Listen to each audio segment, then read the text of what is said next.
ஆண்டவராகிய இயேசு கிறிஸ்துவின் நாமத்தில் என் அன்பின் வாழ்த்துக்கள். மீண்டுமாக இந்த வெளிப்படுத்தின விசேஷத்தை குறித்து நாம் தியானிக்க போகிறோம். கடந்த பகுதியில 8ஆம் வசனத்தை நாம் தியானித்து முடித்தோம். இந்த நாளிலே 9ஆம் வசனத்திலிருந்து நாம் வார்த்தைகளை கவனிக்க போகிறோம். முதலாவது உங்கள் மத்தியில நான் வாசிக்க விரும்புகிறேன்.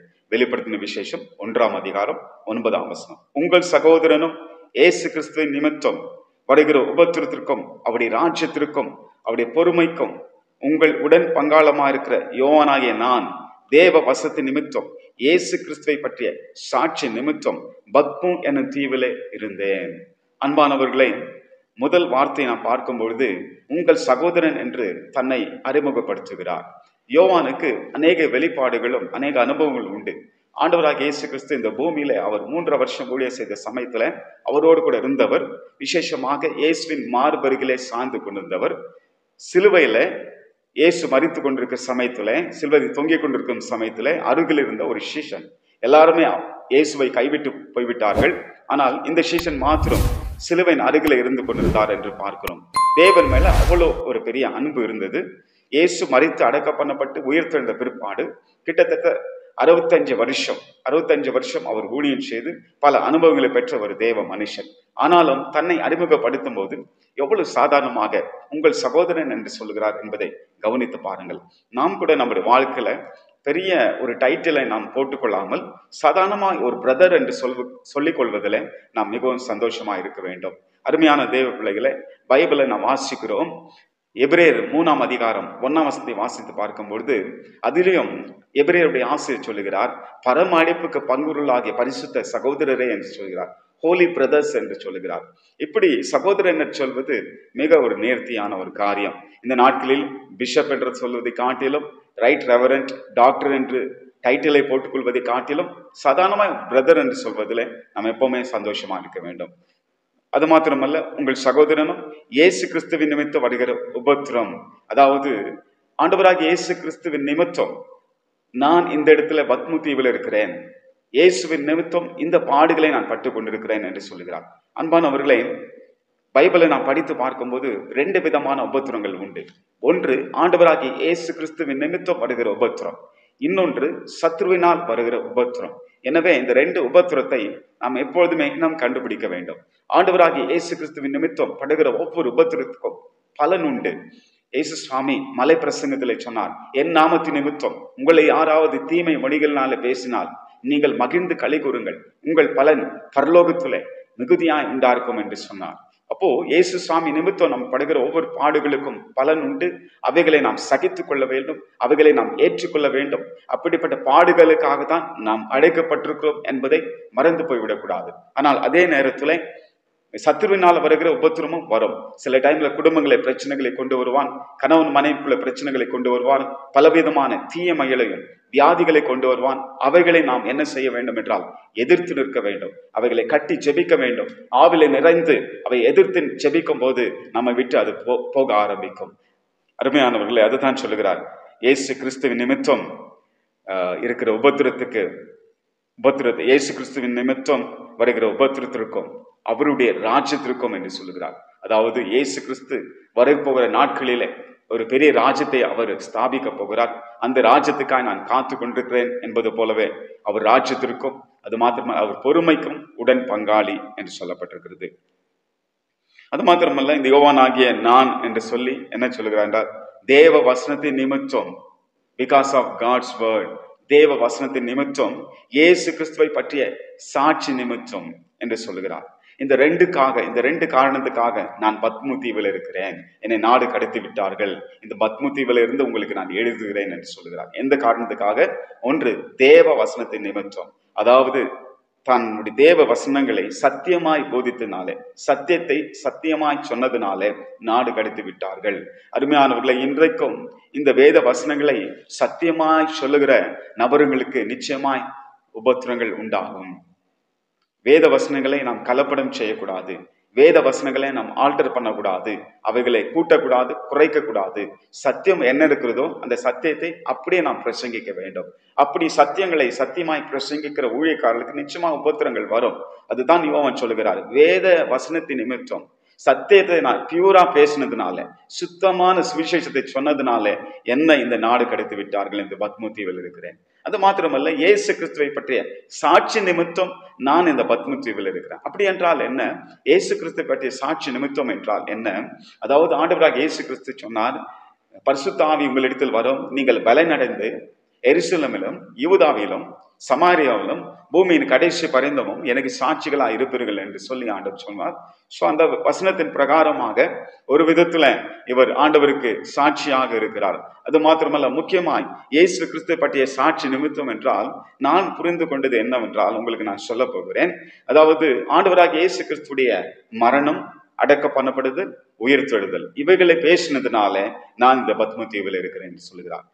ஆதியில் இருந்த அப்போஸ்தலர்களுடைய அவங்க பிரசங்கத்தின் மையம், அவங்க பிரசங்கத்தினுடைய சாரம்சம் என்னவாக இருந்தது என்றால் இயேசுவின் மரணம், உயிர்த்தெழுதல், அடக்க பண்ணப்படுதல், உயிர்த்தெழுதல், இவைகளை குறித்து அவர்கள் பேசினார்கள். நியாய தீர்ப்பை குறித்தும், இச்சை அடக்கத்தை குறித்தும், இனி வரப்போகிறதான இயேசுவின் வருகை குறித்தும் அவர்கள் பேசினார்கள். அதனால்தான் அவர்கள் பேசுகிற அந்த பிரசங்கத்துல, அந்த தேவனுடைய வார்த்தையில முதல் பிரசங்கம் பேதுரு பிரசங்கிக்கிறார், 3000 பேர் ரட்சிக்கப்படுகிறார்கள். நான் நினைக்கிறேன் சுத்தமான சுவிசேஷத்தை பிரசங்கித்ததுனால, அன்றைக்கு ஒரே பிரசங்கத்தினாலே 3000 பேர் ரட்சிக்கப்பட்டார்கள். ஒருவேளை நான் என்ன நினைக்கிறேன் என்றால், இந்த வேத வசனங்களை நாம் இன்னும் சரியாக போதிக்கவில்லை. இந்த வேத வசனங்களோடு கூட நாம் கலப்படம் செய்கிறோம், ஏதோ சில காரியங்களை ஆல்டர் பண்ணுகிறோம், அல்லது வேத வசனத்தை சுத்தமாய் சொல்லாமல் அனுபவங்களையும் சாட்சிகளையும் அதிகமாய் மிகைப்படுத்தி அதை சொல்வதனால இதனுடைய சாரம்சம், அதாவது இந்த பைபிளுடைய சாரம்சம், அந்த பியூரா சொல்ல வேண்டிய காரியங்களை கலப்படம் இல்லாமல் சுத்தமாய் சொல்ல வேண்டிய காரியங்களை நாம் மறந்துவிட்டபடினாலே இன்றைக்கு ஜனங்களுடைய ரட்சிப்பு மிக குறைவாக இருக்கிறது என்று நான் நினைக்கிறேன். இந்த யோவான் வேத வசனத்தை அழகாய் சொன்னது நிமித்தம், ஆண்டவராகிய இயேசு கிறிஸ்துவை பற்றிய சாட்சியை அவர் சொன்னது நிமித்தம் நான் பத்மு தீவில் இருக்கிறேன் என்று சொல்கிறார். அருமையானவர்களை, இந்த பத்மு தீவு ஏற்கனவே ஒரு முறை முதல் பகுதியில் நான் சொல்லியிருக்கிறேன், 10 மைல் நீளமும் 6 மைல் அகலமும் கொண்ட மிக ராக்கி பிளேஸ் என்று சொல்வார்கள், பாறைகள் இருக்கிற ஒரு இடம், மார்பிள் ஸ்டோன் இதெல்லாம் இருந்திருக்கு என்று சொல்லி ஆர்கியாலஜிஸ்ட் எல்லாம் கண்டுபிடிச்சு சொல்லியிருக்கிறாங்க. அப்படிப்பட்டதான ஒரு தனிமையான இடம். அந்த இடத்துல எந்த ஒரு மகிழ்ச்சிக்குரிய இடமும் மகிழ்ச்சிக்குரிய காரியங்களும் அந்த இடத்துல இல்லை. மிக தனிமையா இருந்து கொண்டு அந்த இடத்துல தான் யோவானுக்கு இந்த வெளிப்பாடு வருகிறது. நல்லா கவனித்து பாருங்க. ஒரு ஏசி ரூம்ல உட்கார்ந்து கொண்டு அவர்கள் மிக ஒரு ஆயாசமாக அல்லது ரொம்ப லக்ஸுரியா அவர் இந்த புத்தகத்தை எழுதவில்லை. இந்த வெளிப்படுத்தின விசேஷத்தை மிகுந்த உபத்திரத்தின் மத்தியில, தனிமையின் மத்தியில எப்படி இருந்திருக்கும் யோசித்து பாருங்க. தனிமையா அந்த இடத்துல சபை குறித்து யோசித்துக் கொண்டிருக்கிறார். மைனர் ஏஷான்னு சொல்லக்கூடிய அந்த இடத்துல இருந்த சபைகளை குறித்து அவர் நினைத்து கொண்டிருக்கிறார். அந்த சமயத்துல தான் ஆண்டவராகிய இயேசு கிறிஸ்து இந்த வெளிப்பாடுகளை கொடுத்தார். அருமையானவர்களே, சில நேரங்களில நாம் தனிமையில் உபத்திரங்களை ஆண்டவருக்காக நாம் பாடுபட்டு கொண்டிருக்கும் போது தான் பெரிய பெரிய வெளிப்பாடுகளை நாம் பெற்றுக்கொள்ள முடியும். தொடர்ந்து நாம் 10ஆம் வசனத்தை இன்றைக்கு நாம் பார்க்க போகிறோம். கர்த்தருடைய நாளில் ஆவிக்குள்ளானேன், அப்போது எனக்கு பின்னாலே எக்காலம் போன்ற பெரிதான ஒரு சத்தத்தை கேட்டேன் என்று யோவான் எழுதுகிறார். கர்த்தருடைய நாளில் என்றால் லார்ட்ஸ் டே என்று சொல்லப்பட்டிருக்கிறது. அருமையானவர்களே, வேதத்துல கர்த்தருடைய நாள் என்ற தமிழ்ல அந்த வார்த்தைக்கு 2 விதமான அர்த்தம் உண்டு. ஒன்று, ஆண்டவராகிய இயேசு கிறிஸ்துடைய பகிங்கர வரை, இதோ கர்த்தருடைய நாள் வருகிறது என்று சொல்லி தீர்க்க தரிசன புஸ்தகங்களை நாம் வாசிக்கிறோம். இதோ கர்த்தருடைய நாள் வருகிறது என்றால் அது எந்த நாள் என்றால் ஆண்டவராகிய இயேசு கிறிஸ்துடைய பகிங்கரமான வருகை நாளை குறிக்கிறது. அது மாத்திரமல்ல, இந்த இடத்துல கர்த்தருடைய நாள் என்று சொல்லும் பொழுது இது ஞாயிற்றுக்கிழமை, வாரத்தின் முதல் நாள், நம்ம எல்லாரும் தேவன் ஆராதிக்கிற அந்த நாளை குறிக்கிறது. ஆனால் இங்கிலீஷ்ல இந்த கர்த்தருடைய நாள் என்பது 2 வித்தியாசமான வார்த்தையினால பயன்படுத்தப்பட்டு. ஒன்று day of the Lord. Day of the Lord என்றால் ஆண்டவராகிய இயேசு கிறிஸ்துடைய வருகை நாள்.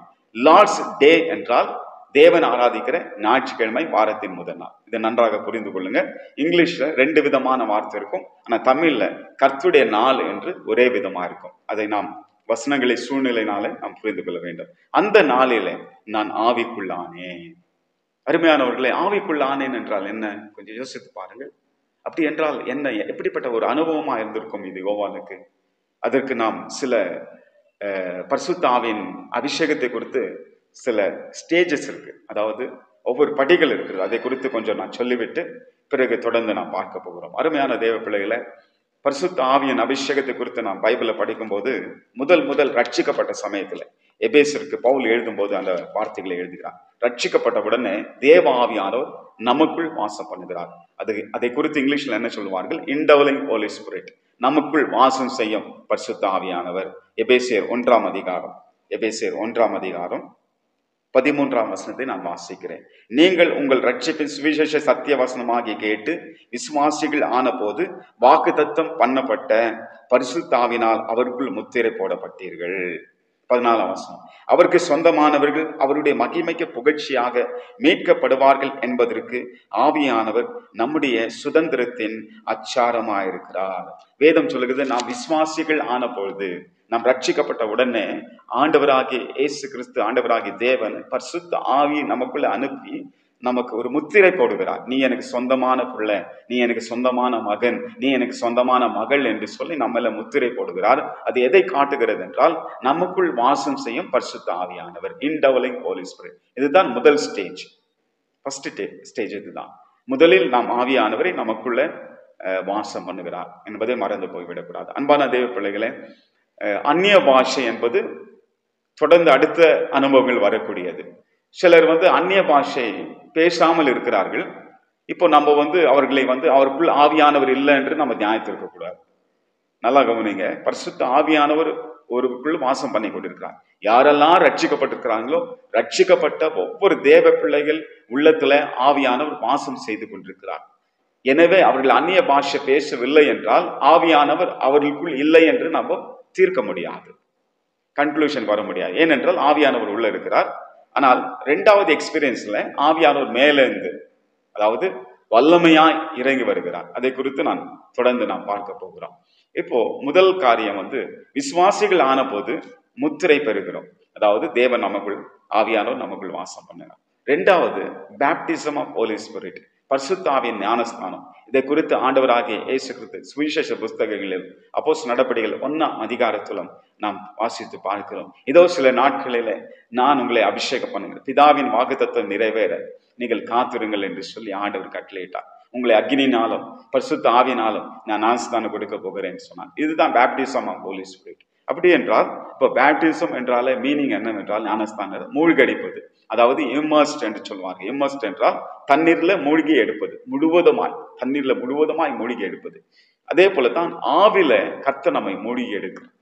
அப்போஸ்தலர் நடபடிகள் 2 அதிகாரத்துல 120 பேர் மேல் வீட்டறையில காத்து கொண்டிருக்கும் பொழுது வேதம் சொல்லுது, இடி முழக்கத்தோடு பலத்த சத்தத்தோடு அக்னிமயமான நாவுகளோடு பரிசுத்த ஆவியின் இறங்கி ஒவ்வொருவரையும் ஞானஸ்தானம் பண்ணினார். அந்த அபிஷேகத்தை கர்த்தர் ஊற்றினார். இதுதான் வல்லமையா இறங்குற காரியம். அப்பொழுது வேதம் சொல்லுகிறது, தங்களுக்கு தந்தரின வரத்தின்படியே வெவ்வேறு பாஷைகளை பேசினார்கள் என்று சொல்லி. இது ஆவியின் அபிஷேகம், இது ஞானஸ்தானம் என்று சொல்லப்படுகிறது. ஆவியின் ஞானஸ்தானம், பேப்டிசம் ஆஃப் ஹோலி ஸ்பிரிட். இது இன்னொரு அனுபவம்.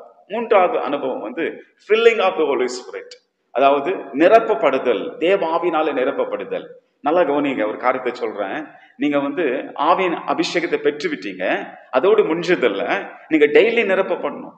டெய்லி நிரப்பப்படணும். எப்படி ஒரு போன், ஒரு செல்போன் டெய்லி சார்ஜ் போடுறோமோ, அதே போலவே ஒவ்வொரு நாளும் காலையில எழுந்து ஆவியினால நாம் நிரப்பப்படணும். ஏன்னா அந்த நாளில பிரச்சனைகள் இருக்கும், சோதனைகள் இருக்கும், அநேக சத்துரு கண்ணிகளை வைத்திருப்பான். அதெல்லாம் நாம் மேற்கொள்வதற்கு ஜபத்தின் மூலமாக தேவ ஆவியினால ஒவ்வொரு நாளும் நாம் நிரப்பப்பட வேண்டும். அப்போதுதான் நிரப்பப்பட ஆண்டவர் ஒரே விதமான பாஷைகளை கொடுப்பதில்லை.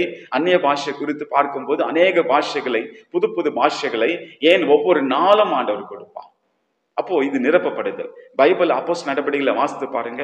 அப்போஸ்தலர்கள் அகைன் அண்ட் அகைன் மறுபடியும் நிரப்பப்பட்டார்கள், நிரப்பப்பட்டார்கள். அதே போலதான் இந்த அனுபவம் இருக்கிறது. ஒவ்வொரு நாளும் நிரப்பப்படணும். ஒரே ஒரு அபிஷேகத்தை பெற்று அவ்வளவுதான் முடிஞ்சிச்சேன்னு சொல்லி நம்ம அப்படியே இருந்து விட முடியாது. அருமையானவர்களை, ஒவ்வொரு நாளும் நிரப்பப்பட்டு அந்த தேவ ஆவியில நாம் வளர வேண்டும். சரி, அடுத்த ஒரு அனுபவம், 4வது அனுபவம் என்னவென்றால் leading of the Holy Spirit, ஆவிலே வழி நடத்தப்படுதல். ரோமருக்கு நிருபம் 8 அதிகாரம் 14 சொல்லுகிறது, எவர்கள் தேவாவினால் நடத்தப்படுகிறார்களோ அவர்கள் தேவனுடைய புத்திரராக இருக்கிறார்கள் என்று வேதம் சொல்லுகிறது. அப்ப ஆவிலே நடத்தப்படுதல் என்ற ஒரு மேன்மையான ஒரு அனுபவம். அதாவது ஆவியானவர் நமக்குள்ள வரும்பொழுது நம்முடைய எண்ணங்களையும் நம்முடைய இதயங்களையும் அவர் ஆளுகை செய்வார். ஆட்கொண்டு என்ன நடத்துவார் என்றால், ஜெபிக்கும் போது சில நபர்களை சுட்டி காட்டுவார். இவங்களுக்காக செபி, இதோ இந்த பாரத்துக்காக செபி, இந்த காரியத்துக்காக செபி என்று நம்மை பாரப்படுத்துவார். அது மாத்திரமல்ல, ஊழியத்துக்காக புறப்பட்டு போகும்பொழுது இந்த வீட்டுக்கு போ, இந்த வீட்டுல எப்படி பிரச்சனை இருக்கிறது என்று சொல்லி ஆண்டவர் வழி நடத்துவார். அது மாத்திரமல்ல, பல காரியங்களில ஆவியானவர் வெறியும் ஜபத்திலும் ஆவிக்குரிய ஜீவித்துல மாத்திரமல்ல, நம்முடைய வாழ்க்கையின் ஒவ்வொரு அம்சங்களிலும் ஒருவேளை நீங்க வேலை செய்து கொண்டிருந்தா அந்த சமயத்துல ஆவியில நீங்க நடத்தப்பட முடியும். நீங்க வீட்டுல ஒரு ஹவுஸ் ஒய்ஃபா இருந்தா உங்களையும் ஆவியானவர் வழி நடத்த முடியும். அது மாத்திரம் நீங்க எந்த தொழிலை செய்து கொண்டாலும் அந்த தொழிலில நீங்க சிறப்பாய் வருவதற்கு ஆவியானவர் உங்களை வழி நடத்த முடியும். அப்போ ஆவியானவர் வழி நடத்துதல் எல்லா விதத்திலும் உண்டு. ஆவிக்குரிய ஜீவித்திலும் சரி, நம் வாழ்கிற ஒவ்வொரு வாழ்க்கையிலும் சரி, எல்லா விதத்திலும் ஆவியினால நடத்தப்படுது. இது 4வது அனுபவம், leading of the Holy Spirit. 5வது அனுபவம் தான் இந்த 10ஆம் வசனத்தில் சொல்லப்பட்டிருக்கிறது. கர்த்தருடைய நாளில் ஆவிக்குள்ளானே. நான் நினைக்கிறேன் எல்லா அனுபவத்தை காட்டிலும் இது ரொம்ப மிக மிக மேன்மையான ஒரு அனுபவம், மிக ரேராய் நடக்கக்கூடிய அனுபவம். அநேகருக்கு இந்த அனுபவம் கிடைப்பது கிடையாது. தேவன் யாருக்கு விருப்பம் இருக்கிறதோ, அவருடைய திருச்சட்டத்தின்படி யாருக்கு இதை கொடுக்கிறாரோ அவர்களுக்கு தான் இந்த அனுபவத்தை நான் பெற்றுக்கொள்ள முடியும். அருமையானவர்களே, சம்டைம்ஸ் நமக்கு இந்த ஆசை இருக்கலாம், ஆண்டவரே நானும் ஆவிக்குள் ஆக வேண்டும். அதாவது ஆவிக்குள் ஆவது என்றால் நான் புரிந்து கொள்ளக்கூடிய காரியத்தை உங்களுக்கு நான் சொல்ல போகிறேன். அதாவது யோவானுடைய ஆவியை ஆண்டவர் எடுத்துக்கொண்டு பரலோகத்துக்கு சென்று அவர் காட்டுகிறதான சில காரியங்களை ஆண்டவர் ஆவியில வெளிப்படுத்தியிருக்கிறார். அப்போ சரீரம் பத்மு தீவில தான் இருக்கிறது. சரீரம் யோவானுடைய சரீரம் பத்மு தீவில தான் இருக்கிறது. ஆனா அவருடைய ஆவி எடுத்துக்கொள்ளப்பட்டு அந்த ஆவி பிரிந்து ஒரு நித்திரை போல ஆவி பிரிந்து அந்த பரலோகத்தின் காட்சிகளை காண ஆரம்பிக்கிறது. அந்த ஆவியில தான் ஆண்டவர் பேசி இதை எழுது என்று கர்த்தர் சொல்கிறார். அருமையானவர்களே, அப்போ இந்த அனுபவம் ஒரு மேலான அனுபவம்.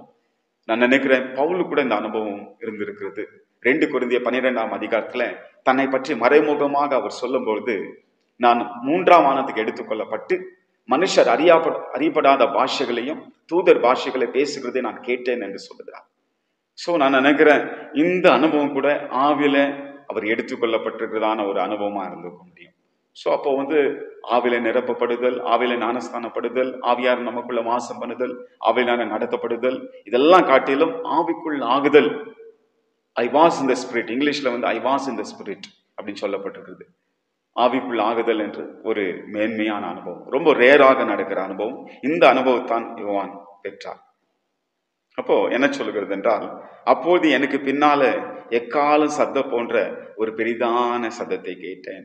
ஆண்டவர் பேசுகிறத அந்த சத்தத்தை இவர் எப்படி எக்ஸ்பிளைன் பண்றாரு பாருங்க. எக்காலம் சத்தம் போன்ற, நான் ஏற்கனவே முதல் பகுதியில் சொல்லியிருக்கிறேன், இந்த வெளிப்படுத்தின விசேஷம் முழுக்க முழுக்க சிம்பிள்ஸ், சயின்ஸ், அதாவது அடையாளங்களால நிரப்பப்பட்டிருக்கிற ஒரு புத்தகம். இது போன்ற அது போன்ற என்ற வார்த்தைகள் பயன்படுத்தப்பட்டிருக்கும். இங்க தேவனுடைய சத்தத்தை யோவான் எப்படி கேட்கிறார் என்றால், எக்காலம் போன்ற சத்தம். அப்போ எக்காலம் என்பது பூமிக்குரியது, பூமியில நாம் பார்க்கக்கூடியது. ஆனால் தேவ சத்தம் என்பது ஆவிக்குரியது. அப்போ இவன் தேவ சத்தத்தை யோவான் இந்த தேவ சத்தத்தை எப்படி கேட்கிறார் என்றால், அவர் புரிஞ்சு கொள்ளக்கூடிய தன்மை உடையவரா இதுல எழுதுகிறார். என்ன சொல்கிறார், தேவனுடைய சத்தத்தை நான் கேட்டேன், அது எப்படி இருந்துச்சுன்னா எக்காலம் போன்றுதான் இருந்தது. அப்போ ஆண்டவர் பேச பேச பாருங்க, பைபிள்ல சொல்லு, எக்காலம் சத்தம் போன்ற பின்னாக ஒரு சத்தத்தை நான் கேட்டேன். 11ஆம் வசனத்துல அது நான் அல்பாவும் ஒமேகமா இருக்கிறேன் என்று சொல்லி ஆண்டவர் சத்தம் போட்டு பேசும்போது யோவானுக்கு அது ட்ரம்பெட் ஊதுற மாதிரி, அது எக்காலம் ஊதுற மாதிரி அவர் காதுக்கு கேட்டிருக்கிறது. அந்த சத்தம் தெளிவாய் கேட்டது உண்மைதான். ஆனால் அவர் நமக்கு எக்ஸ்பிளைன் பண்ணும்போது அந்த சத்தம் எவ்வளவு முழக்கமா இருந்தது, எவ்வளவு பவர்ஃபுல்லா இருந்தது என்பதை சொல்லி காட்டுவதற்காக எக்காலத்தை பயன்படுத்துகிறார். எக்காலம் சத்தம் போன்ற, ட்ரம்பட் சத்தம் போன்று இருந்தது அவருடைய சத்தம் என்று சொல்லுகிறார். அருமையான தேவ பிள்ளைகளை, இப்படிதான் ஒவ்வொரு சிம்பல் மூலமாக தேவனுடைய காரியங்களை நாம் புரிஞ்சு கொள்ள முடியும். வெளிப்படுத்தின விசேஷம் முத்திரை போட்ட புத்தகம் அல்ல. இன்றைக்கும் ஆண்டவர் தம்முடைய கிருபையால அதை வெளிப்படுத்தி நம்முடைய கையில கர்த்தர் கொடுத்திருக்கிறார். நாம் அதை கருத்தா தியானிக்கும் போது நிச்சயமாகவே நமக்கு ஆவியானவர் கற்றுக் கொடுப்பார். அன்பு தேவ பிள்ளைகளே, இந்த வசனத்தோடு கூட நான் முடித்துக் கொள்கிறேன். தொடர்ந்து 11ஆம் வசனத்துல ஆண்டவர் பேசுகிறது குறித்து நாம் பார்க்கிறோம். அதையே ஆண்டவர் சொல்லுகிறார், நான் ஆல்பாவும் ஒமேகாவுமா இருக்கிறேன், முந்தினவரும் பிந்தினமா இருக்கிறேன். நீ காண்கிறதை ஒரு புஸ்தகத்துல எழுதி என்ன சொல்லுகிறார்? ஆசியாவில் இருக்கிற எபேசு, சிமிர்னா, பெர்கமு, தியத்தீரா, ஷர்தை, பிலதெல்பியா, லவோதியக்கா என்னும் பட்டணங்கள் உள்ள 7 சபைகளுக்கு அனுப்பு என்று விளம்பினது. அந்த எக்கால சத்தம் போன்ற சத்தம் சொல்ல ஆரம்பித்தது. நான் அல்பா ஒமேகாவா இருக்கிறேன், முந்தினவரும் பிந்தினவருமா இருக்கிறேன். நீ காண்கிறதை ஒரு புஸ்தகத்தில் எழுது, ஆசியாவில் உள்ள 7 சபைகளுக்கு எழுது என்று சொல்லி அது விளம்பிற்றான். அது சொல்ல ஆரம்பித்தது. அப்போ எக்கால சத்தம் போன்ற அந்த சத்தம் யோவானுடைய காதுல கேட்டிருந்தாலும் அந்த உச்சரிப்பும், அந்த அட்டரன்ஸ் என்று சொல்லக்கூடிய அந்த உச்சரிப்பின் வார்த்தைகள் மிக தெளிவாக யோவானுக்கு கேட்டது. எவ்வளவு பெரிய ஆச்சரியம் பாருங்க. அவர் என்ன சொல்லுகிறார்? ஏதோ பின்னால இருந்து ஒரு சத்தம் கேட்டது, அந்த சத்தம் எக்காலம் போன்றுதான் இருந்தது என்று சொல்லுகிறார். ஆனாலும் இந்த வார்த்தைகள் எல்லாம் அவரால் எப்படி எழுத முடிந்தது?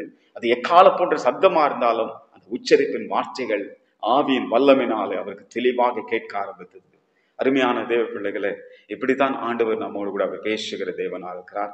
யோவானுக்கு ஆண்டவர் இந்த காரியங்கள் எல்லாம் வெளிப்படுத்தினார். தொடர்ந்து தேவனுடைய வார்த்தையில நிலைத்திருங்கள். வெளிப்படுத்தின விசேஷ புஸ்தகத்தை தொடர்ந்து வாசியுங்கள்.